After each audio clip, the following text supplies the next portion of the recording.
Super. നാട് ഓർമ്മ വരുന്നു ഗൈസ്. ചായ തിളക്കുന്നുണ്ട്. അപ്പം ഞാൻ കഴിക്കട്ടെ. ബൈ, മനസ്സിലാവാ.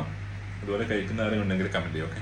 ഇതിന് മുകളിലായിട്ട് തേങ്ങ. ഇതെന്ന് വെച്ചാൽ നമ്മൾ സാധാരണ നോർമൽ തേങ്ങയല്ല, നമ്മൾ ഒരു ഉണക്ക് തേങ്ങയില്ലേ, അതായത് നമ്മൾ ചിരവിയ പൊടി ഇവിടെ കിട്ടും.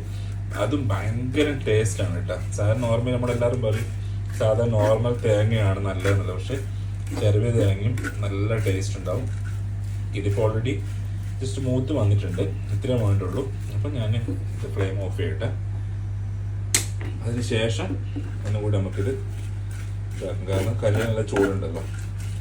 പഞ്ചസാരയും തേങ്ങയും അവലും ജസ്റ്റ് മൂപ്പിച്ചെടുക്കും. പിന്നെ ഇതിൽ ഓരോരുത്തർ ഏലക്കായി ഒക്കെ യൂസ് ചെയ്യും.